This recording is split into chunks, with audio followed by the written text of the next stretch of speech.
Quinto poemario, de Antonio Perán Elvira. Revista Punto Cero, en YouTube. Educación. Un poliedro curvilíneo. Ciegos en el mundo, blind around the world. Buenas tardes, muchas gracias a todos por venir, gracias a la ONCE por cedernos este local. Bienvenidos todos a la presentación de un poliedro curvilíneo, el quinto poemario de don Antonio Perán Elvira. Empiezo presentándome, soy Alicia Ares y soy la editora de Antonio. Esto hace que conteste una pregunta que siempre me hacen, ya directamente voy a contestarla porque si no luego suele crear libros. Cuando digo que soy editora, la gente me dice, ¿qué es eso de ser editora? Porque si eres contable, nadie te pregunta nada. O si eres bombero, nadie te pregunta nada. Está muy claro cuáles son tus funciones. Pero a los editores nos suelen confundir con otros muchos oficios, como impresor, redactor, periodista, no sé, por muchos otros. Sin embargo, un editor es algo tan sencillo como es alguien que lee originales y decide que debe publicarse o que no. En mi caso, yo publico poesía, me paso el día leyendo poesía y decido qué me gustaría leer y qué me gustaría que mis amigos leyesen y lo publico. Esto nos lleva a otra pregunta que normalmente me suelen hacer a continuación, que me preguntan, ¿pero qué es la poesía? Y si con el concepto de mi trabajo ya hay lío, con esta otra pregunta el factor desconcierto se dispara exponencialmente. ¿Qué es poesía? Instintivamente yo creo que el 99% de los españoles contestamos con poesía eres tú, la famosa rima de Bécquer, ese poeta maravilloso que muchos ignorantes actuales menosprecian, pero que ya les gustaría que uno de sus versos supiese y lo conociese el 100% de la sociedad. En fin, poesía eres tú. Es una definición hermosa y emotiva, a excepción de cuando tienes delante, por ejemplo, a Jack el Destripador, a Putin, a la chica que te robó tu primer amor o a ese cuñado que no soportas. Ahí poesía no eres tú. Aquí empieza ya a haber un conflicto de qué es poesía entonces. La definición se complica porque a muchos poetas les gusta mucho jugar con la poesía y juegan algo que se llama metapoesía. Es decir, hablar y profundizar sobre qué es la estructura y la definición de la propia literatura. Y definiciones de poesía podemos encontrar hasta el infinito y más allá, como dicen ahora los niños parafraseando a Disney.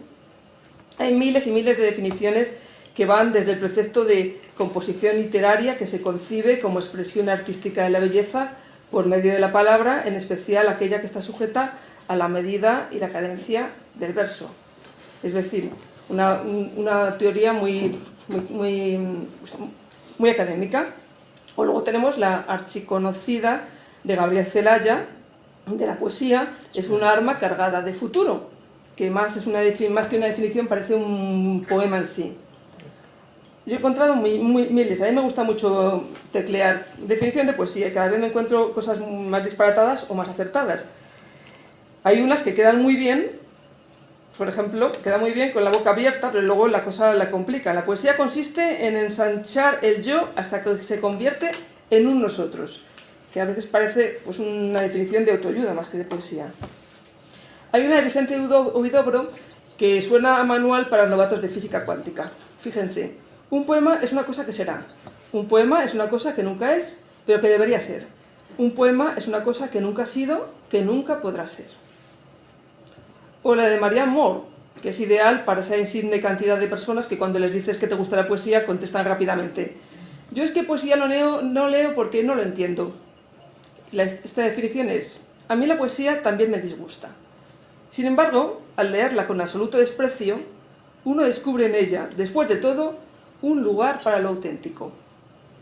Como ven ustedes, definir poesía es complicado, pero yo creo que hay una prueba que nos facilita la labor de encontrar qué es poesía y que es algo tan simple como asemejarla a la cocina, es decir, probarla, como decía Ángel González, con la boca. Evidentemente, en este caso, con la boca lo que haríamos sería leerla, porque a mí lo que me gusta es leer la poesía en voz alta, como la comida. Así, si ustedes escuchan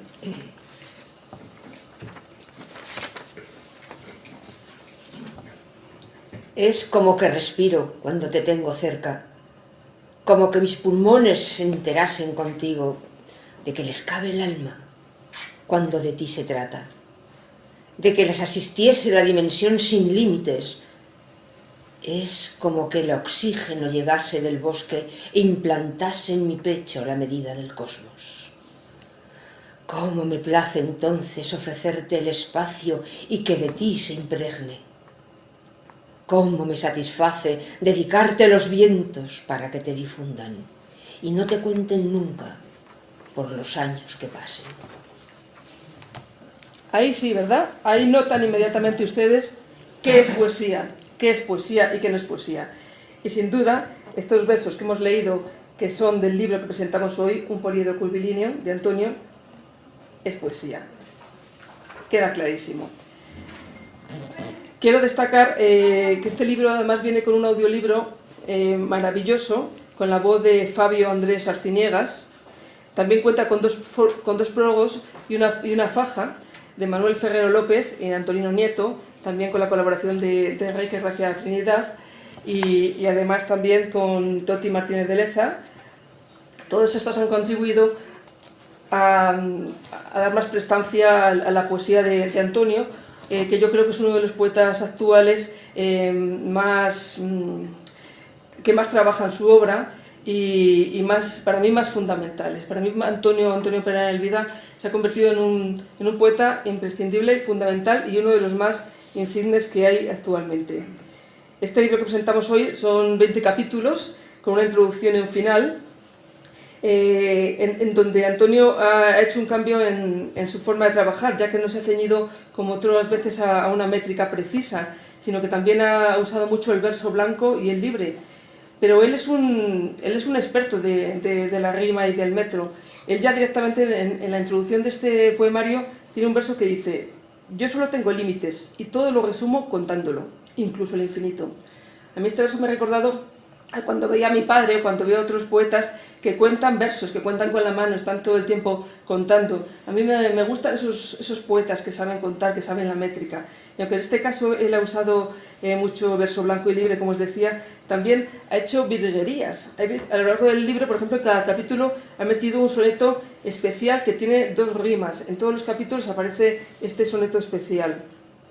El libro, como pueden ver por el título, es un título maravilloso, Un poliedro curvilíneo, se refiere a la mujer, a todas las caras que ofrece la mujer. Es un homenaje íntegro al género femenino. Y además cuenta con un subtítulo que son los cantares de un cantar, ya que cada capítulo se ha inspirado en una cita del Cantar de los Cantares. Todo este compendio, este homenaje a la mujer, tiene un nombre real, que es Paqui Sánchez de Alvago, que es su mujer, a la que él ha dedicado este libro y es la persona que le ha inspirado. Quiero hacer también antes de presentar al resto de los componentes de la mesa, me gustaría hacer una presentación formal del poeta, de Antonio Perán Elvira, para que conozcamos cómo es, cómo ha sido su vida y cómo ha llegado a este libro. Nació en Lorca en el 54, Lorca, Murcia. A los 8 años se quedó ciego por meningitis. A los 10 ingresa a la ONCE y estudia en los colegios de la ONCE, en primaria y el bachillerato. En el 76 aprueba las oposiciones a la categoría de jefe administrativo de la ONCE y es destinado a Manacor, Palma de Mallorca, donde comienza la carrera de Derecho que acaba en la Universidad Central de Barcelona en el 81. En el 83 gana las oposiciones a oficial letrado de la ONCE y es trasladado a Madrid por tal motivo. A partir del 83 y hasta el 2000 desempeña diferentes puestos en la dirección de la ONCE. Y en el año 2000 es nombrado director para asuntos jurídicos de la Corporación Empresarial de la ONCE, puesto en el que se mantiene hasta que se jubiló en el 2011. Como decía antes, este es su quinto poemario, precedido por Diálogos con el perro Sancho, En la misión de los céfiros, Vía Crucis y Discurso de Blanda y Firme. Ha sido galardonado con el Premio Tiflos de Poesía, convocado por la ONCE, y con el Premio de Poesía de la Asociación El Arca de Colombia, ambos de carácter internacional. También se le ha concedido una mención de honor en el concurso internacional Puente de Palabras, y además tiene 2 libros publicados sobre dominó, Una partida de dominó y Escuela de dominó. También ahora quiero hablar de los amigos que tenemos en la mesa. Por un lado tenemos a Carmen Feito Maeso. Ha estudiado literatura, canto, solfeo y arte dramático. Ella ama profundamente la lengua castellana y sobre todo la poesía. También tenemos que indicar que es poeta. Y en la actualidad se dedica a dar recitales por toda España, bueno, también al extranjero, y además también visita muchos colegios e institutos para mostrar a los niños las voces de nuestros poetas en lengua castellana. Muchas gracias, Carmen, por estar aquí hoy. Gracias a vosotros. Y también quiero presentar a Antonino. Es gallego, es poeta y gestor cultural. Colabora habitualmente en diferentes programas de radio y revistas culturales y además forma parte del equipo de ámbito cultural en el Corte Inglés. A él le quiero ceder la palabra ahora para que nos hable más en profundidad sobre el libro. Gracias.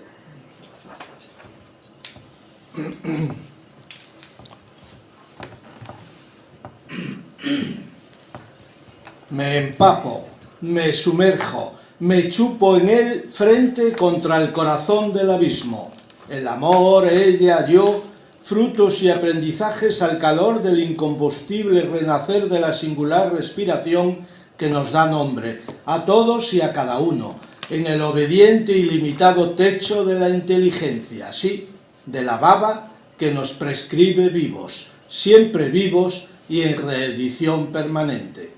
Digo que Antonio Perán Elvira es, del renglón de la belleza, el pulso que adecenta al barro.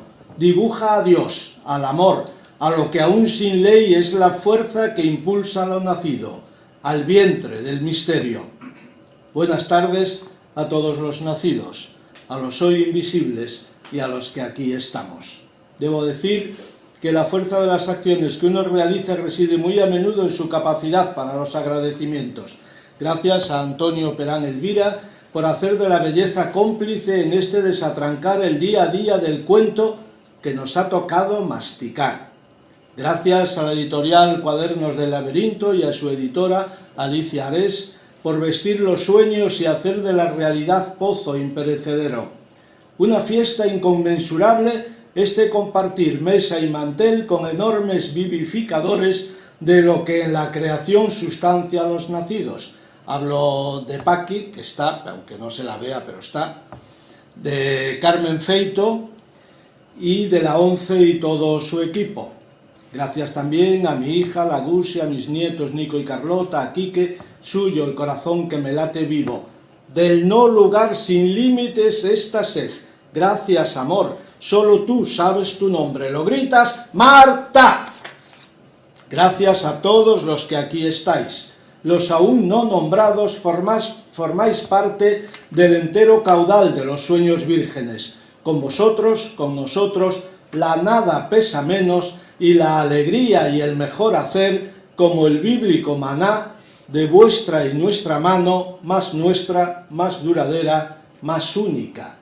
Vuestra y nuestra la infinita sed del mar, el corazón del ángel y la verdad que en el diente se acuna fértil.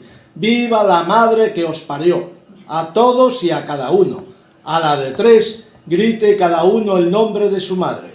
A la de uno, a la de dos, a la de tres. Mercedes.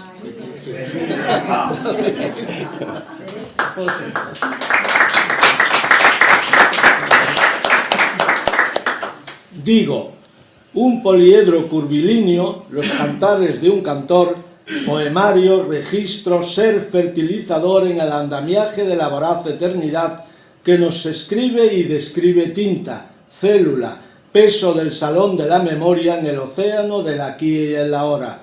Digo, fiesta sin límites este no lugar del quiero, madre de todas las fuentes, encarnada mujer en el deseo expuesta, todas en una y en esa una todas. Digo, contra toda rendición, un poliedro curvilíneo, los cantares de un cantor. En tal cantar, Antonio Perán Elvira hace de la claridad hucha contra el vértigo que escuela a la razón. Apunta, querido lector o lectora, tratamiento y dosificación, las cunas del entendimiento, la consecuencia simple mandíbula del infinito. Letras, números, pulmones, reducen lo inextinguible a respiración. La luz, la distancia, la voz de Dios, lo encerrado, la contaduría, las piernas del infinito, la carne y el hueso, lo de que particular perdona lo universal. El vocabulario, especia. amplifica el inmasticable sabor de la ventral asfixia del polvo. Hombre, mujer, animal, mineral, restos de la arqueológica exactitud que fertiliza al vacío. Y aún más allá, Antonio Perán Elvira, en este suculento huerto del antes que responda al fotograma del pulso que redime al quiero, programa, para no vencernos nunca, este escenario del alma que dibuja en lo vivo, un poliedro curvilíneo, el dulce sabor del grito vistiendo al deseo y así, sin principio ni final, hace hueco al verbo y se pronuncia beso insaciable del barro. Y canta, baila, festeja el pulso que le dio el ser. ¿Quién es esa? Hermosa, brillante, majestuosa. ¿Es la vida? ¿Lo vivo en el paladar del quiero? Esa económica infinitud del basta, ya sabes, conocerte, distinguirte, conseguirte, conservarte, para no tenerte, para en tu multiplicidad ni razones, ni seguridades, ni lo aún sentido, configurarán nunca la imperial dentadura del loco, de la palabra, sí, del temblor que en lo vivo araña la infinitud del cuanto, del cuento, de la duda que mastica la alegría en su vaciarse sin tiempo, presente eterno. Los pies del reloj la cuota desterrar del silente carril del después, al sin par vértigo del hoy. Los cabellos el plus de la virtud, y en ese manantial qué elección, el entendimiento, el corazón, el no lugar de la súplica vistiendo al renglón de los pies, sí, otra vez los pies, esa sed un múltiplo de 1000 midiendo con el fuego, ese candil, llámale inteligencia, la pasión que crece en rebeldía, síntesis de la llama en permanente y celebrada sanación, ya sabes, el amor la escoba y lo alcanzado el remo, cuota que en lo vivo mastica al Creador. Sin parangón este festín de la ecuménica transparencia con que Antonio Perán Elvira nos deletrea, sin rendiciones en curso, sueldos al placer adscritos, labios, termómetro, fiebre, nada que perder. Naufragio, dar cuerda, fiebre, manos del futuro, ruta de lo sabido, médico, paciente, la vida desinfectando siempre el no con el sí y el sí con el no, torrentes, pasajeros, lenguas del corazón, excavando de lo sin fin el detalle del silencio más disentido, la mentira de que no se puede ser y no morirse, la ley, señoras y señores, el guión que encuerpa al todo y a la nada en producción permanente, flores, colores, rentas que los amores esculpen, victorias contra las pesas de la fantasía, la cadena el espíritu, el altar el miedo, el dolor el medallón, la fe la intocable angustia del merecimiento, en esa consagración la vena de la diversidad, sí, el canto de la sirena, en la vertebral compostura de este todo sin tasas que en su ser se desnuda como un poliedro curvilíneo, los cantares de un cantor, Antonio Perán Elvira disfruta descifrando el solar sueño que lo visible oculta. ¿Dónde pintó el amor una flor en la mar tempestuosa? Llorar es la sed que la risa cuna en su fertilizarse luz. Esto mastica el hambriento, sin conciencia, a merced, dócil con el gusto, y por más verdad que nos empuje, qué poco duele entonces confundirse, sí, el sueño de escaparse a bordo de una barca que se escora a babor por los flechazos del cuánto, del qué, del somos. Nada que perder, todo en uno, y en eso uno la sangrante profecía de lo escrito. Una ribera acogedora y cóncava que con succiones huecas me transporta al origen de la primera piedra y a desistir de mí. Ahí el inconmovible pecho del solar del quiero, sin mí, sin mi yo, sin este vientre que me concreta uno, ni dolor, ni miseria, ni muerte. Si te desprendieses del arbitrio por el que te distingo de las cosas, si fueses animal a todas horas, si solo te empujaran los instintos, serías para mí corriente plácida, y no tropel de furias despeñándose. Lo auténtico, una sección del sometimiento, y ya sin reposo ni medida, Antonio Perán Elvira nos fortalece a palabrados dueños del rincón del gozo. Lo mismo que una lágrima, así mi amada alumbra también cada jornada, después de que la nada consiga ser nada, y es que ella es así, que sabe lo que mide la causa ganada, y el dolor que se pierde en saberlo, y es que ella se siente con el peso de todos los siglos, y es que ella es así, y así la quiero. Y Antonio Perán Elvira, dibujante de todos los mares que en el barro anidan, confirma lo inabargable de lo que en todos y cada uno crece sin más red que lo que nunca nos fue dado. Después de que me enciendes, no cabe que me toques, porque sería hacerme vivir en el absurdo de que de mí depende que existan las galaxias.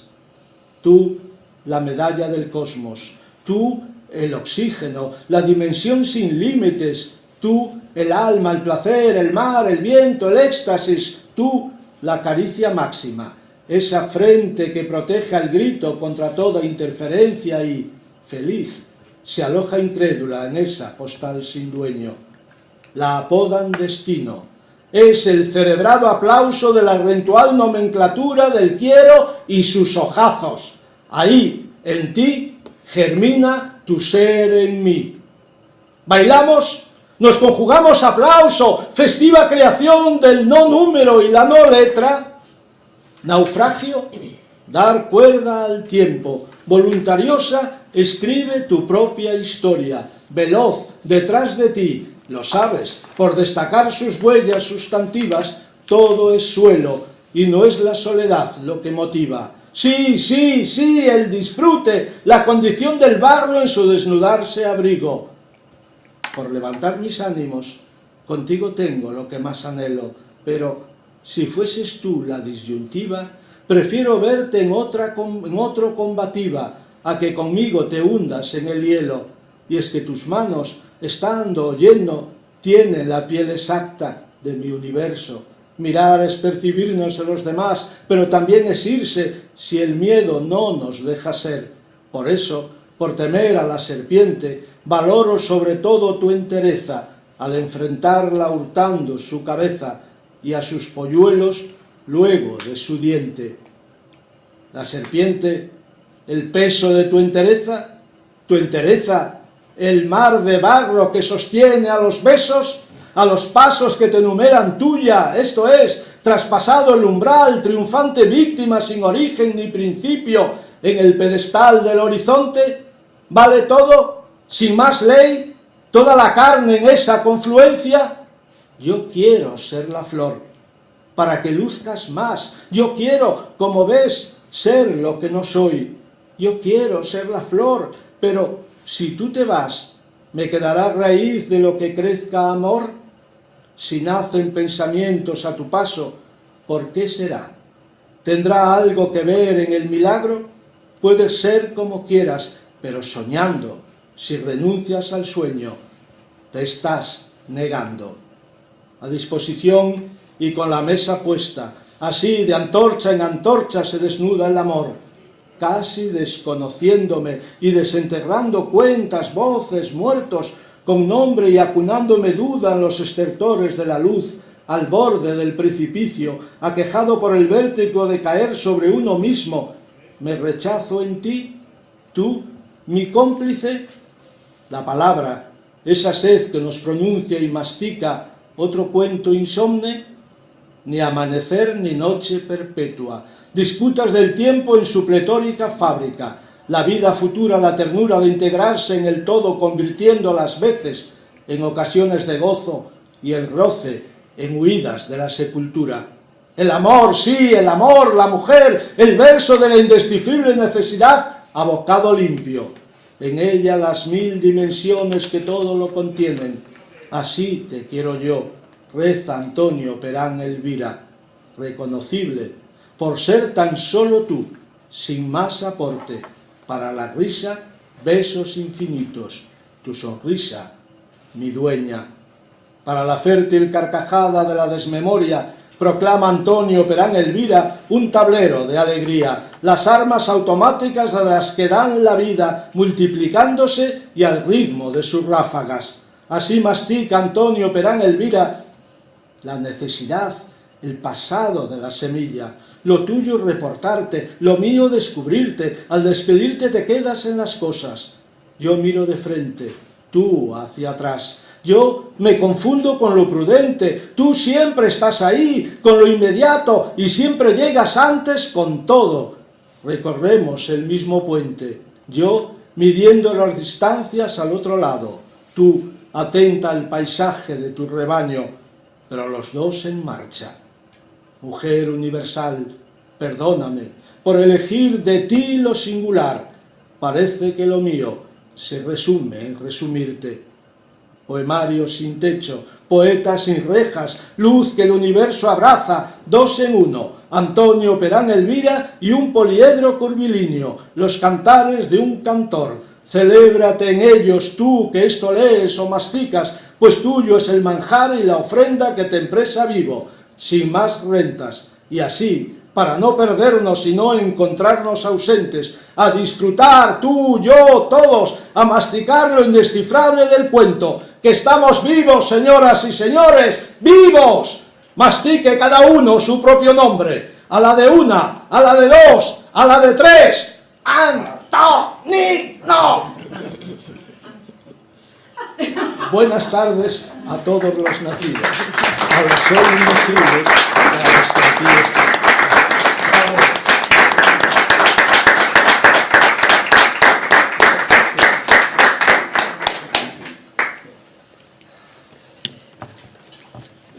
Y ahora ya tenemos el honor de escuchar a Antonio Perán Elvira para que nos hable sobre su propio poemario. Hola, buenas tardes. Lo malo que tiene Antonino es que después de él ya uno dice, ¿y yo qué digo? Pero bueno, la verdad es que siempre que pueda y siempre que quiera contaré con él, porque este hombre es un espectáculo, como ves. No voy a... Antonino, sin que lo sepáis, evidentemente, porque no conocéis el libro, ha ensartado la mayoría o muchas de las cuentas del poemario en su trabajo, con la maestría que le caracteriza. Y en la intervención de Antonino pues tenéis mucho de ese poemario.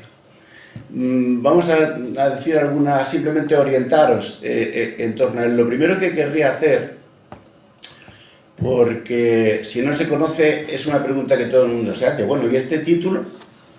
¿Y este título? Un poliedro curvilíneo. Está claro, me parece que lo decía Alicia, está claro que se refiere a la mujer.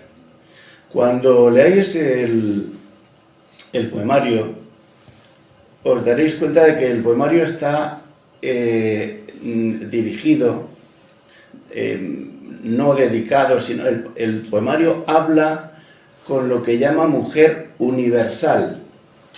Es decir, la mujer que concentra todas las perfecciones.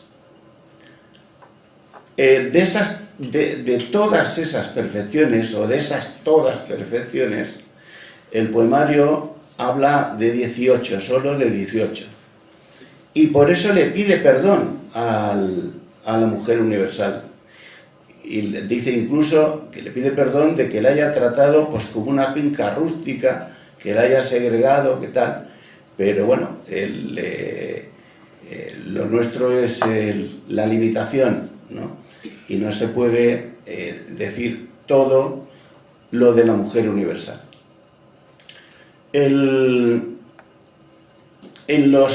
Hay una entrada, un antescriptum, que después nos leerá Carmen, y después del antescriptum, ya metidos en el libro, en el primer capítulo, los dos primeros números nos dejan muy claro por qué este libro se llama Un poliedro curvilíneo. Entonces yo quiero que Carmen, porque lo va a hacer mejor que nadie, os lea esos dos números. Mujer universal, perdóname si para describirte te pongo carne y hueso. Entiende que es mi forma de confirmar que estoy y la que tengo para advertir al otro. Perdóname y excúsame por depender del número, yo solo tengo límites. Y todo lo resumo contándolo, incluso el infinito. Comprenderás así que para hablar del viento me invente el anemómetro, o que la luz la asocie con la distancia por segundo, o que la voz de Dios la encierre en un decálogo. Comprenderás, por tanto, que estés en mi cuaderno en letras pequeñísimas, y ni siquiera tantas, sufriendo la angostura de mi vocabulario o la apertura propia de los conceptos parcos, según el diccionario de la academia misma. Comprenderás, confío, pero si no me entiendes, espero que lo imputes a mis limitaciones y a que las mismas hierran con consecuencia. Mujer universal, perdóname por elegir de ti lo singular. Supongo que estoy dosificándote para poder seguir tu tratamiento. Pasa los 2 números del primer capítulo. Bueno, esto que habéis leído es el Antescriptum, que viene bien que lo haya leído Carmen ahora. Lo pensaba hacer después, pero viene bien por lo que sigue, ¿no? Ahora vamos a leer los 2 primeros números del primer capítulo, que es, como decía, donde queda claro el porqué del título del libro. Es el que me repite para lograrte. Exacto. Vale. Ese y el segundo. Sí. Vale. Para lograrte, sé que he de conocerte y distinguirte. He de creerte. Después de conseguirte y conservarte, he de elegirte, sabiendo que encontrarte es no tenerte, porque te muestras múltiple y al dibujarte, esquiva. Hay tanta superficie en que mirarme, tantas aristas que me dan de lado por irme de sus caras adyacentes. Hay tantos ángulos convencionales y tantos vértices en que se juntan, que no me siento yo diferenciándolos, ni mucho menos dándoles un nombre. Como veis, ahí tenemos el poliedro, ahí tenemos las caras y ahí tenemos el título. Bien, hablando del libro, Alicia apuntaba algo y quería redundar en ello. Este libro es completamente distinto de todos los anteriores. Siempre me pasó lo mismo, cada libro es completamente distinto de los anteriores, este también. Pero este sí cabe todavía más, ¿no? En este libro, yo siempre he dicho que me considero una persona que escribe, que intenta escribir poesía, y a veces lo consigue, de corte clásico. Y os tengo que decir que estoy orgulloso de ello, vamos, no es algo que me pese, ¿no? Sin embargo, en este libro quería, no solo como reto, seguramente lo haré en el futuro, y seguramente no tardando mucho. En este libro quería ir más allá del corte clásico, ir más allá de la poesía clásica, meterme en poesía moderna, en la que, sin sujeción a las características tradicionales de la poesía, la rima, la métrica, el ritmo, se puede hacer poesía, de eso no cabe ninguna duda, ¿no? Y yo pues quería intentarlo. Y de hecho, pues este libro tiene 80 números, 20 de los cuales, también como decía Alicia, es un tipo de soneto birrimo, es decir, son poemas de 14 versos de 11 sílabas, y alguien se apresuraría a decir soneto. No. Soneto no. El soneto tiene una forma muy precisa Y esto no es exactamente por lo menos el soneto español, ¿no? El soneto inglés, por ejemplo, es distinto, ¿no? El soneto son 2 cuartetos iguales y 2 tercetos distintos y sin tercetos que pueden llevar cualquier tipo de ordenación. Eso es un soneto. Esto que yo hago aquí, que dicho sea de paso, tiene un efecto especialmente bello, suena muy bien. Lo que yo hago aquí son 3 cuartetos y medio, es decir, un poema de 14 versos en decasílabos, dividido en 3 cuartetos iguales más la mitad de un cuarteto de los anteriores, ¿no? Bien, bueno, pues decía que en los 80 números que contiene el libro, 20 son este tipo de soneto, nada más clásico que el soneto, y después pues hay 60 números en los que hay de todo. Hay mucho verso blanco, como el que ya habéis oído, hay alguna... algún intento de poesía moderna que va más allá, incluso que trasciende el verso blanco. Y bueno, tengo que decir que he quedado muy contento. Alguien puede decir, oye, aunque después vendrán las preguntas, ¿qué te resulta más difícil? Vamos a ver, una persona que haga poesía sometida a reglas, sometida a requisitos, pues evidentemente le va a costar más que aquella persona que haga poesía sin someterla a requisitos. Eso es evidente. O sea, a mí me parece evidente. Me encontré una vez con una conocida, una poeta, me decía que era mucho más difícil hacer poesía sin sujetarla a las características clásicas que hacer poesía clásica. Entonces, yo no quise preguntarle qué había bebido, pero lo único que le dije es que, que había gustos para todo. No obstante, tengo que reconocer que tiene cierta dosis de razón. Vamos a ver. Cuando uno hace poesía sin sujetarla a ese tipo de requisitos, rima, métrica, ritmo, se está obligando a que eso que está produciendo tenga por sí valores suficientes como para ser considerado lo que se hace poesía. Y eso es complicado. Eso es lo que yo llamo, lo que se llama lenguaje poético. Y hablar con lenguaje poético de forma permanente no lo hacen ni los mejores poetas. El lenguaje poético llega cuando llega. Eso que llaman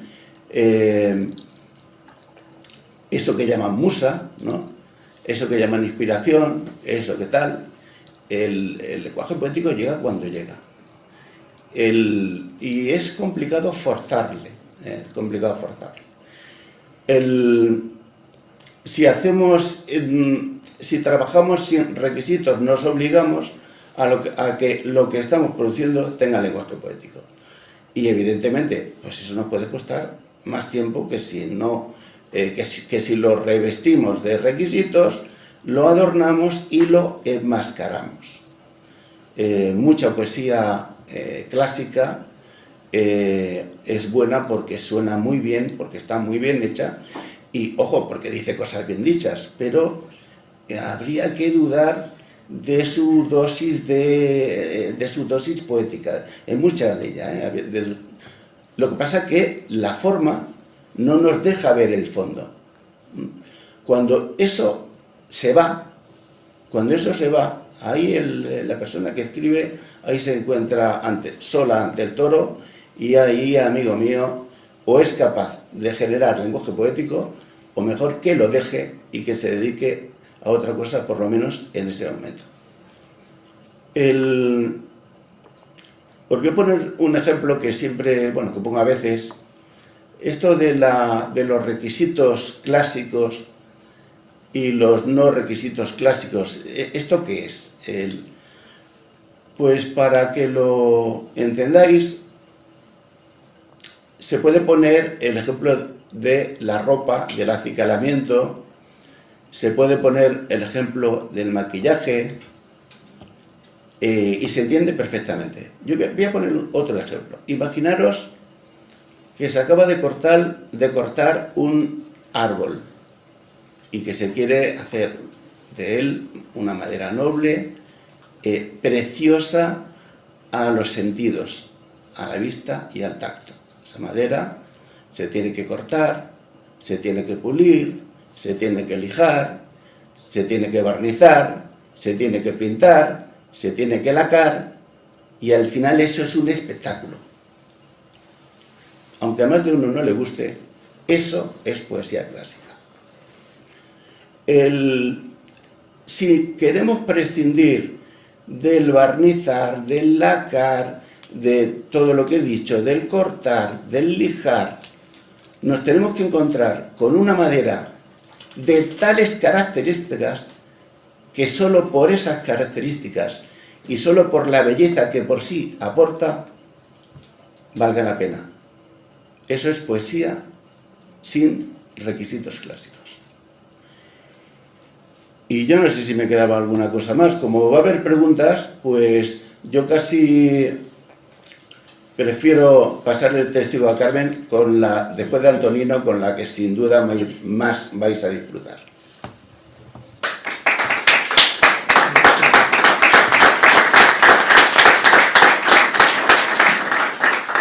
Bueno, pues del capítulo 6, la mujer acogedora. Ribera que volcándose confluye con las montesas aguas, y a su gusto las guías por la curva y el arbusto con mano que en su curso se inmiscuye. Cediendo y resistiéndose, construye su propia superficie, donde justo florece un sentimiento tan robusto que en su presencia todo se diluye. Se dice que el alma a Dios afluye y que se llama amor, que es tan vetusto, que pasa por su cauce con regusto de tiempo original, que retribuye a cada cual con lo que constituye de entre lo terrenal lo más augusto.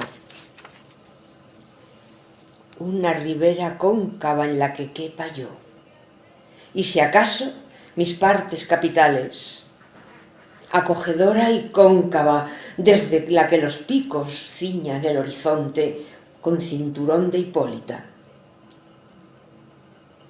Yo subiría al monte por divisar el cielo, pero se ve tan alto y es tal la paz que siento.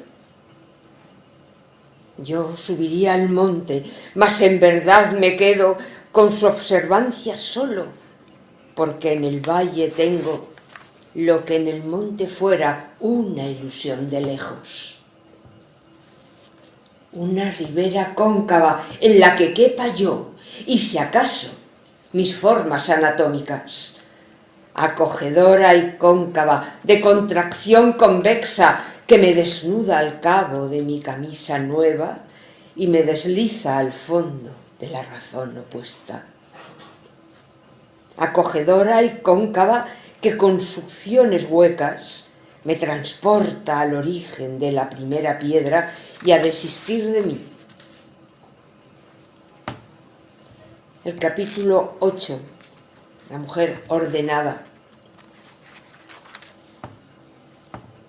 Lo mismo que una lágrima colgada del junco que da forma a la pestaña del pórtico romántico, empaña luego de deslizarse por la grada y atravesar el aire atribulada, imperceptiblemente la montaña, porque sucumbe pronto a la artimaña de una fragua de sílice inclinada. No obstante, la energía insospechada que la obliga a salir de su cabaña a causa de una pérfida alimaña oculta en el fogón. Así mi amada extingue su fulgor cada jornada, tras da salud al orbe que acompaña. Y así mi amada alumbra también cada jornada después de recobrarse en la ribera del sueño y aparecer pletórica de estrellas de mar después de que la noche consiga ser la nada e impulso de sus luces de reconocimiento, de que por fin encienda con métodos antiguos todo lo cotidiano, pero más todavía. Y es que ella es así, presurosa de fuegos de día, pero dada a remansos nocturnos, por decir que se queda con algo, contadora de cuentos por orden, tan feliz en los metros, que sabe lo que mide la causa ganada y el dolor que se pierde en saberlo. Y es que ella con duda no vive de ninguna manera. Se siente como pájaro pleno de lluvia, con el peso de todos los siglos, como la nada abocada a la nada. Y es que ella acaricia a sabiendas de que luego le toca a la jaula pronunciarse con intimidades que resuenan en el calendario con metálicos son de barrotes. Y es que ella es así, y así la quiero. El capítulo 10, la mujer fragante.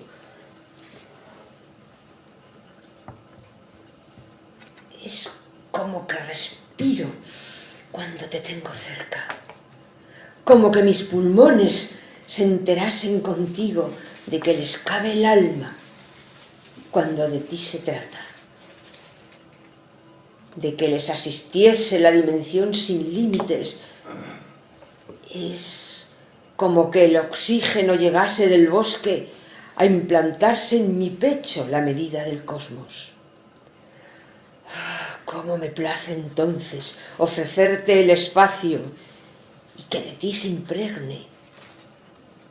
Cómo me satisface dedicarte los vientos para que te difundan y no te cuenten nunca por los años que pasan. Porque hueles a brisa acariciante de mañanas forjadas en madera.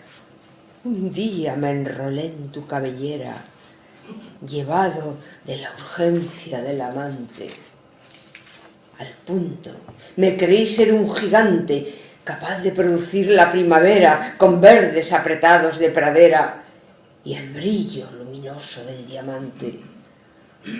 Ante lo que la tierra petulante se esponjaba y el aire en su carrera llenaba con la flor su faltriquera. Me supe tan feliz en ese instante que desde entonces quise, Dios mediante, tener en esa sed mi madriguera. Y en esa madriguera me sostienes, en contra del criterio de la altura. En esa madriguera te percibo, como si fueras tierra al empaparse con la delgada lluvia de las hojas. Allí, constantemente te poseo, con cada inspiración, y entre las cumbres me siento despertar a la sonrisa de la caricia máxima y al alto destino de las alas y las torres. Con cada inspiración te desintegras e invades mi interior. Con tus efluvios me das a conocer tu selva virgen. Me embriago con su líquida fragancia y al éxtasis asciendo con sus sorbos. Porque hueles a brisa, siento que te llevas el mar al irte. El capítulo 14 sería la mujer abnegada. Acércate, mi amor, Voy a contarte un cuento que está pidiendo oírse para poder dormir. Cierta vez, una flor tan desgraciada que sabía del sol por los rumores que llegaban confusos de las flores lejanas, vio su frente coronada por una mariposa tan delgada que, si no por sus pasos soñadores, la bella insurrección de sus colores fuera alucinación desesperada. La flor pudo ofrecerle su morada y entregarle por siempre sus amores, mas sopesó los lujos y favores que tendría a la luz cada jornada y desistió de estar acompañada por evitarle sombras y rigores. Yo quiero ser la flor para que luzcas más en celestial tapiz, para que escapes tú con esa tupida red que en ningún reloj puede con su señal vaticinar el fin como veraz augur. Yo quiero, como ves, ser lo que no soy, porque ni tengo paz, ni en semejante lid dejas al día azul tu concepción del bien. Yo quiero ser la flor, pero si tú te vas, ¿me quedará raíz en la que crezca amor? Si nacen pensamientos a tu paso, ¿por qué será? Si nacen tan ajenamente suyos que sienten lo de todos como propio, ¿tendrás algo que ver en el milagro? ¿Acaso te sorprendes en las flores amamantando niños?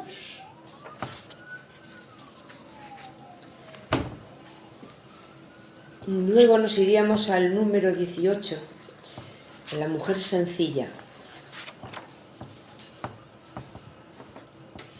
No tuve que buscarlo. Estaba allí, presente, indiscutiblemente cierto, inconfundiblemente propio. Y lo que me chocó, que bellamente simple, era como la luna despojada de dudas y de caras ocultas, más radiante por verse que por imaginarse. Era la superficie de las 1000 dimensiones en que el golpe de vista se convierte en instante que lo contiene todo.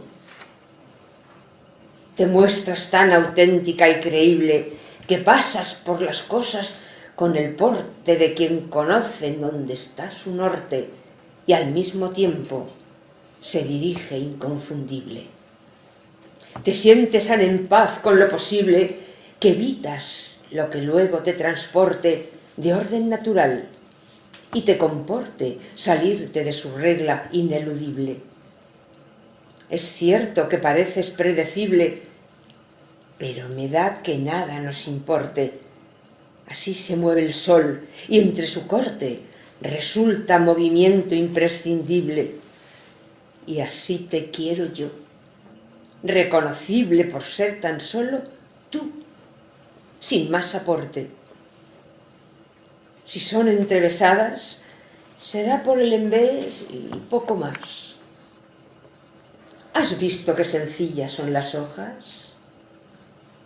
Si acaso se enrevesan, es decididamente por detrás. ¿Has visto que las miras por el haz y lucen casi lisas? Y es la cosa que dicen que es su parte más preciosa, por ser espejo de la luz solar.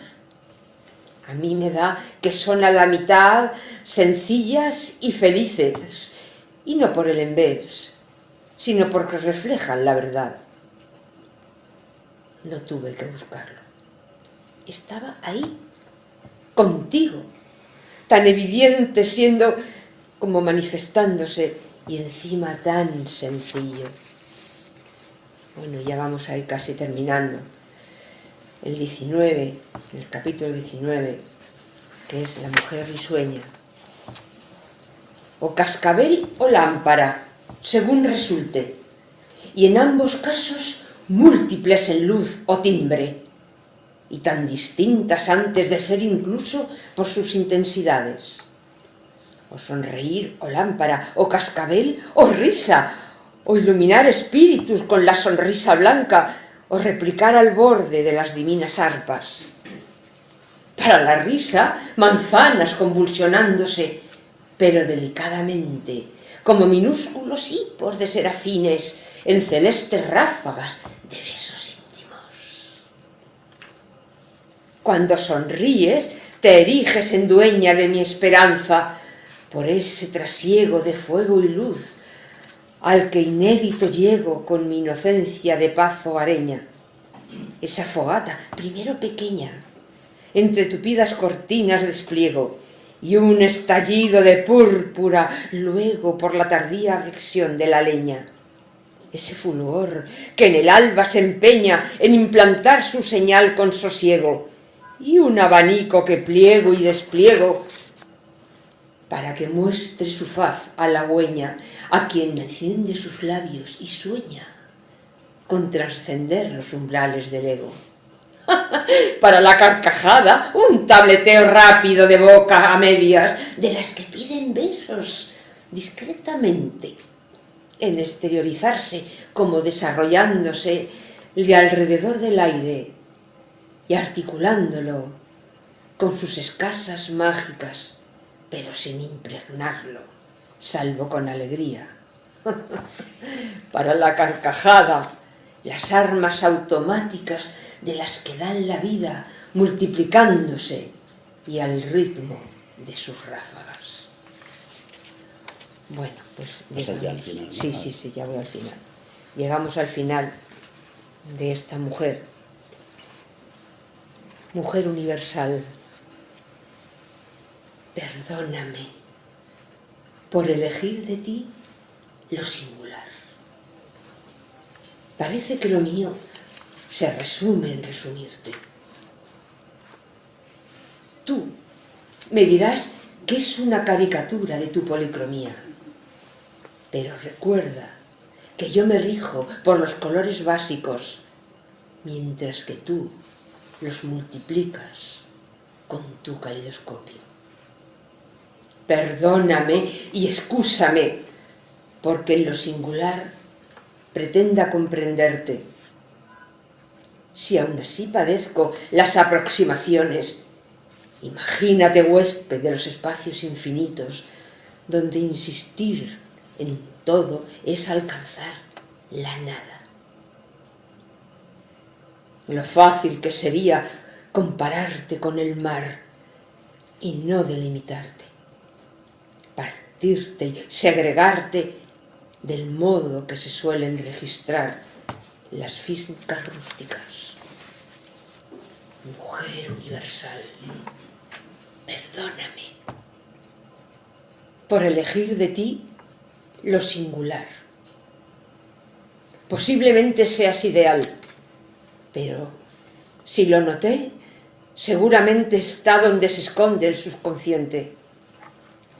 Espero que me entiendas finalmente, mujer universal, y que disculpes esta tendencia mía de resumirte tanto.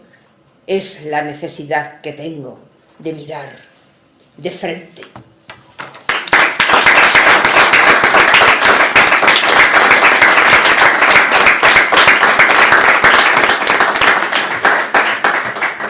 Bueno, a lo tonto, os habéis tragado casi medio libro. Yo te lo dije. Y encima es un placer, claro, con Carmen es un auténtico placer. Como vamos un poquito fuera de hora, vamos a las preguntas, si os parece, y después la gente que esté interesada, como siempre, pues algún ejemplar queda. ¿Puedo hacer una? Sí.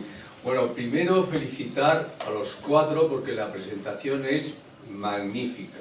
Los cuatro, cada uno en lo que nos habéis contado. Y especialmente Antonio, por el esfuerzo y por este libro que me parece, lo poco que he ojeado, estupendo y lo que acabo de escuchar. Primero me gustaría un poco hablar de Alicia, que has hablado de la poesía. Yo siempre, definir la poesía yo creo que es imposible.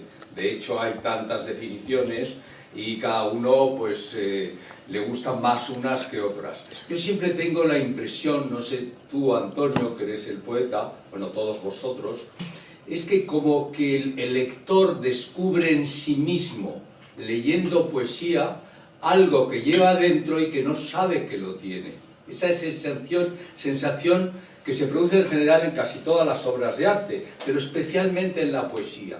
Es como cuando uno lee una frase, una estrofa, lo que sea, descubre algo que realmente ya lo sabía, pero lo acaba de descubrir.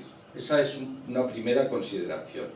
La segunda, el título de nuevo. Es curioso, yo no sabía nada de este libro, el poliedro curvilíneo, lo primero que pensé era en la cuarta dimensión. Es decir, vivimos en 3 dimensiones y la cuarta, que la física cuántica nos habla de ella, y curiosamente se representa por un poliedro de 20 caras. Esa es los geómatras, los que saben geometría o los que saben matemáticas, es la manera donde han llegado a representarla. Es curioso esa cuarta dimensión que es donde realmente se desarrolla el universo. Es el misterio. Y ya la tercera consideración más que pregunta, aparte de esto que se refiere a Gaia, la mujer universal, cómo se pasa de esa idea de mujer universal a la mujer, digamos, al individuo, a la mujer individual. Y hay 2 palabras que he leído así por encima, que has hablado de erotismo y paisaje. Pienso que en esas dos palabras se refieren a la mujer individual cuando uno la descubre, el paisaje de ese cuerpo y el erotismo de ese cuerpo como forma de conocimiento. El erotismo y el paisaje son 2 formas muy directas de conocimiento. Son consideraciones más que preguntas, pero es lo que se me ocurre, no se me ocurre otra cosa, Antonio.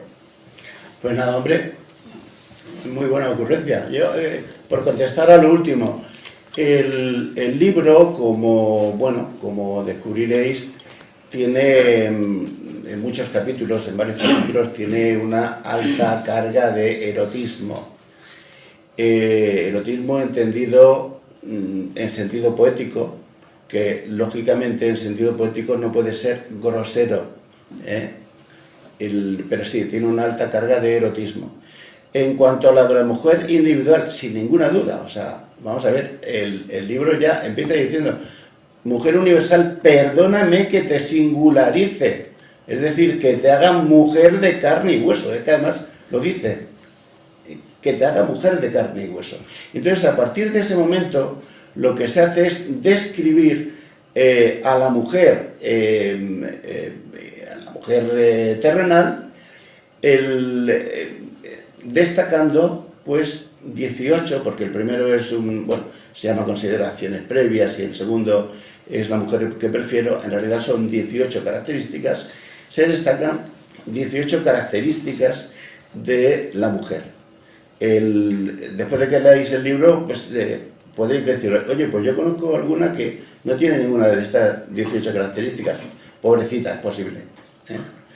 Pero seguro que encontráis a gente, a lo largo de la vida de todos nosotros, hemos encontrado a gente que se ha distinguido por ser hacendosa, sin ninguna duda, sencilla, sin ninguna duda, madura, o sea, cualquiera de las 18 características que hay ahí, seguro que conocéis o que os recuerda a alguien, alguna mujer que es así. ¿Alguna cosa más? Sí, de pregunta. Yo quería preguntar, yo no voy a hacer consideraciones. A ver, yo tengo la suerte de trabajar contigo en otra vertiente distinta, pero también hay poesía. En esa vertiente también hay poesía, y mucha poesía, y buena poesía además. Tú has dicho que eres un poeta que haces poesía de corte clásico. y que ahora en este libro te has adentrado un poco en otro, has combinado la poesía de corte clásico con una poesía un poco menos clásica. Yo te digo, te pregunto, vamos, que yo no lo sé, porque aunque trabajamos juntos hay muchas cosas que se desconocen. Yo te pregunto, ¿te consideras un poeta ortodoxo o te consideras un poeta heterodoxo? De vez en cuando desprecias las reglas, esas reglas clásicas y tal. Mira, te quería decir otra cosa, con independencia de lo que te he preguntado. El otro día oí una definición de poesía que me gustó. Decía que la poesía era la máxima expresión literaria. No lo había oído nunca, ¿no? ¿La máxima expresión? Literaria. Bueno, así está considerada, sí, pero vamos, no. Es más una definición, bueno, es algo casi aceptado desde el principio de los tiempos, sí. Bueno, Hilario es el autor de la música de las canciones de Paqui. Música buenísima a la que yo tengo la suerte de ponerle letra. Y como, bueno, pues la cabra tira al monte, pues mis letras suelen ser poéticas. Hilario, yo lo primero que te diría, y me vas a oír decirlo pocas veces, lo primero que yo te diría es que muy pocas veces vas a oírme decir que yo soy un poeta. ¿Entiendes? Siempre suelo decir que soy una persona que intenta escribir poesía y a veces lo consigue. Y no voy a salir de ahí. A mí me merece mucho respeto el poeta, y aunque solo sea por la cantidad de gente que se lo llama y que no lo es, yo no me lo llamaré. A partir de ahí, ortodoxo o heterodoxo, bueno, esto casi me lleva al judaísmo. Desde luego, yo ortodoxo no soy en nada. El heterodoxo, habría que entender qué es heterodoxia, porque si por ortodoxia entendemos la poesía que se hizo en el siglo de oro, ojo, la gente cree que la poesía que conocemos, bueno, la poesía clásica, la poesía clásica que llamamos clásica, es una poesía que se hizo siempre, en absoluto. Esa poesía es del siglo de oro. Prácticamente la poesía con rima empezó en el siglo XIV, ¿no? ¿Y qué pasa? Que antes del siglo XIV no existía poesía. Existía poesía maravillosa. El otro día tuve la suerte, la casualidad y la suerte de escuchar una vez más, la he escuchado muchas veces, el Antígona de Sófocles.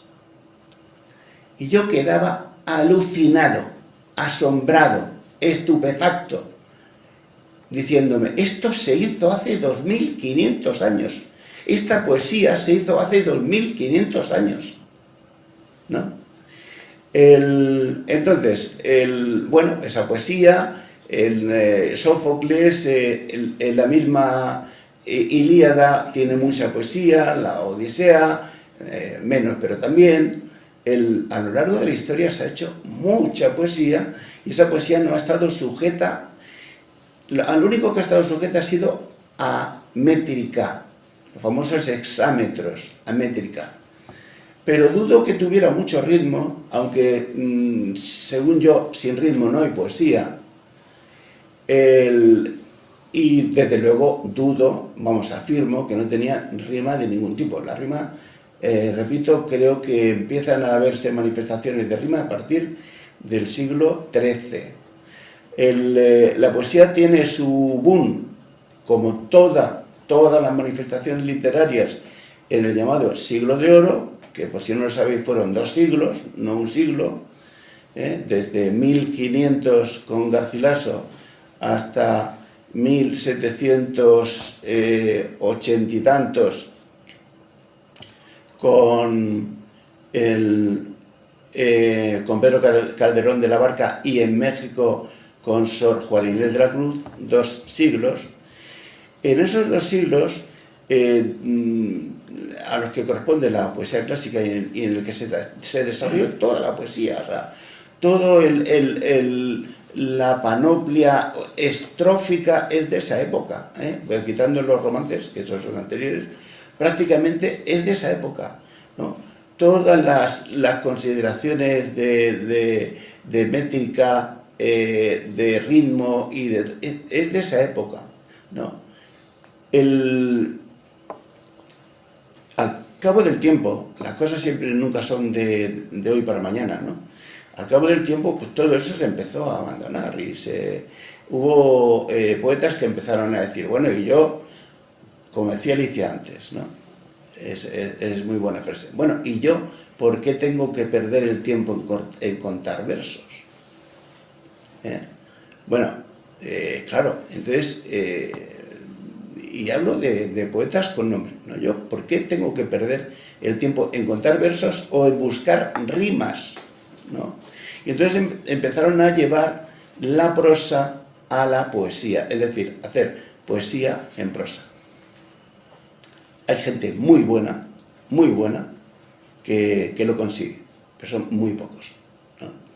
Mientras que el resto, el asombroso resto, pues lo está haciendo sin, desde mi punto de vista, conseguir unos mínimos, no sé, aceptables. Es la época que nos ha tocado vivir, ¿no? Y seguramente de la que no se volverá, ahí andamos. Vamos, no sé si te he contestado. Volviendo a lo de la heterodoxia, el poemario pues hombre, es bastante heterodoxo, Eso quiere decir que si el poemario es bastante heterodoxo, yo no soy heterodoxo, y además he dicho que insistiré en ello, no en mi siguiente libro, que mi siguiente libro va a ser el libro más clásico de los clásicos sabidos entre los clásicos, pero el siguiente seguramente sí que será un libro en el que vuelva a hacer pinitos en esta otra consideración de la poesía, ¿no? Está claro. ¿Alguna preguntilla más, por favor? Sí, hay una más. Hola, buenas tardes a todos. Antonio, especialmente a ti, felicitarte. Soy Feini. Quería preguntarte, antes me ha parecido entenderte que la poesía clásica no se la busca, que viene. Y mi pregunta es, ¿a ti te viene a diario? ¿Te viene de vez en cuando? ¿Cuándo te viene? La poesía clásica no, la inspiración. La inspiración. Exacto, la inspiración es algo que viene, y no en poesía, en música, en pintura, en todas las artes. La inspiración es algo que viene, la famosa musa, es algo que viene, y que es muy difícil sujetarla. Yo lo que pasa es que lo que recomiendo es que la persona que trabaja cualquier arte, que no quede a la espera de que le llegue la musa. A la musa hay que llamarla, hay que convencerla, si es posible, hasta con malas artes. Uno no puede esperar a que la musa llegue, hay que intentar atraerla, ¿no? Pero sí. Entonces, lo que te quiero decir, yo hacía ese comentario, porque cuando tú te liberas del ritmo, de la métrica y de la rima, hacer poesía resulta muy difícil, porque no tienes nada a lo que acogerte, no tienes nada, lo único que tienes es la palabra, y con la palabra tienes que hacer poesía, ¿no? Y es decir, con la palabra tienes que hacer poesía, tienes que conseguir lenguaje poético. Y aprovecho la ocasión para insistir una vez más en algo que suelo, machacar como un martillo, ¿no? El lenguaje poético, no hace mucho, la gente, incluso hay alguna escritora por ahí famosa, con un primer libro magnífico que todos recordáis, y que es profesora de filología, me parece que en Murcia. Hay una señora, esta señora, dicho con todo respeto, que opone poesía a prosa. Y yo me quedé cuando leí eso, digo, ¿cómo un titulado en filología puede decir eso? No, la prosa no es lo contrario a poesía. Lo que es contrario a la poesía es el lenguaje común. Y ahí yo, también es una opinión, porque seguro que alguien la rebate, y hoy mucho más. Lo que no se puede es hacer poesía con el lenguaje común, porque eso es el lenguaje común. Estarás haciendo un relato, un relatillo, un microrrelato, estarás haciendo lo que quieras, pero poesía no. La poesía, para que sea poesía, necesita de lenguaje poético. Y como decía antes, si no eres capaz de conseguirlo, dedícate a otra cosa, ¿no? Hoy, incluso de grandes firmas, podemos leer poemas que uno se queda, bueno, por lo menos uno tan crítico como yo, los demás uno se queda pensando, ¿y esto? O sea, esto no es poesía, porque esto carece de lenguaje poético. Os voy a poner, a los que no estáis muy metidos en esto, un ejemplo que os va a gustar. ¿Qué es el lenguaje poético, no? ¿Y qué es el lenguaje común? Bueno, pues el lenguaje común es el que hablamos todos. Yo estoy aquí, llevo un rato hablando y no estoy haciendo poesía, ¿no? Entonces, ¿qué distingue al lenguaje poético del lenguaje común? Pues lo que yo llamo la utilización de los códigos. Esos códigos son dos. Son códigos que pueden ser ortográficos o son códigos que pueden ser lógicos. La poesía habla siempre con códigos distintos. Cuando se está haciendo poesía, uno está viendo que eso que se está contando, por hermoso que sea, por bonito que sea y por mucho que nos guste, eso no es el lenguaje común con el que yo saldría a la calle y me pondría a hablarle a mi vecino. Eso no es. Es otra cosa. Eso es poesía, ¿no? Suelo poner un ejemplo muy ilustrativo. Hay un verso que empieza diciendo: hay amor, lenguaje común, que te vas por el aire, poesía pura. Es decir, yo utilizo dos palabras del lenguaje común, y a partir de ahí meto 5 palabras de lenguaje poético y hace que lo anterior como que se prenda, como que lo prenda con gasolina, que surja un fogonazo que se llama poesía. Eso es poesía. Perdonad por el rollo, porque yo, como me cuenten estas cosas, la verdad es que me alargo. ¿Alguna cosa más? Vamos a ver, y no puede ser que hay poetas que no pueden hacer poesía, o no saben, o no quieren, porque o no saben simplemente con el idioma de la calle y viceversa. Pongo un ejemplo. Como hay ese pintor que hace abstracto, que no sabe hacer una pintura clásica o un retrato, o no quiere simplemente, y viceversa. Bueno, fíjate cómo has empezado. No puede ser que haya un poeta que no quiera hacer poesía, sino que hacer poesía ya no es poeta. No, perdón. No, que no sepa hacerlo con el lenguaje de la calle. Que no sepa, al revés. Que no sepa hacerlo. Otro poeta que no sabe hacerlo con el lenguaje literario. Yo es que creo que... os voy a contar un ejemplo que Por creo eso que... he puesto el ejemplo del pintor. Sí, y muy bien puesto, y podemos poner el ejemplo de la música. La música, que además sigue una evolución muy en paralelo con la poesía y seguramente con la pintura, ¿no? Os voy a... contesto con un ejemplo, con algo que... hay poetas que dicen que el lenguaje de la poesía tiene que ser actual. Y yo a eso pregunto, ¿Actual de Canarias o de Galicia? ¿De Cataluña o de Andalucía? ¿De Argentina o de Venezuela? ¿Del médico o del abogado? ¿Del académico de la Real Academia o de un poblado de chabolas? ¿Qué es eso del lenguaje actual? Yo en eso soy bastante permisivista o permisivo.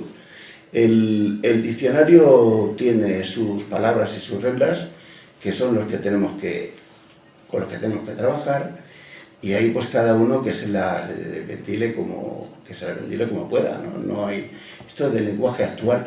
Yo cada vez que oigo decir a alguien hablar del lenguaje actual, me acuerdo de Luis XIV, porque en el fondo lo que pienso es que lo que está queriendo decir es que el lenguaje actual soy yo. No, mire usted, no. El lenguaje actual no soy yo, por muy profesor de literatura que sea. Que dicho sea de paso, a mí el ser profesor de literatura no me garantiza nada. Profesor de literatura, a lo largo de la historia, lo que ha hecho ha sido ponerle nombres a las cosas que han creado los poetas y, lógicamente, no limitando nunca el genio de estos. ¿Alguna pregunta más? Pues ya no hay más preguntas, ya llegamos al fin. Para mí ha sido un orgullo no solamente presentar, sino también editar este libro, y también como mujer es un libro que me gusta, que me hace sentirme más valorada, y me gusta que haya poetas como tú que saben sacar todas estas caras hermosas y diferentes de una mujer, porque son todos adjetivos que además que no son muy comunes, que la gente no suele halagarte diciendo que eres acogedora, que eres ordenada, que eres fragante. Es verdad que ahora se usaron otros piropos mucho más vacíos, pero tú has sabido retomar todas esas palabras que a veces parece que son de modé, pero que están llenas de una profundidad tremenda. Así como también que me encanta cómo cierras tus poemas. Yo creo que eres único cerrando los poemas con unos versos a veces que son contundentes y mágicos, como el del mar que se va. Parece una maravilla. Así que gracias por todo, Antonio, gracias a ustedes por venir, y ya saben, tienen el libro para comprarlo y seguir recreándose en su casa, no solamente con la lectura, sino también con el audiolibro, que es una auténtica joya. Nada más, gracias.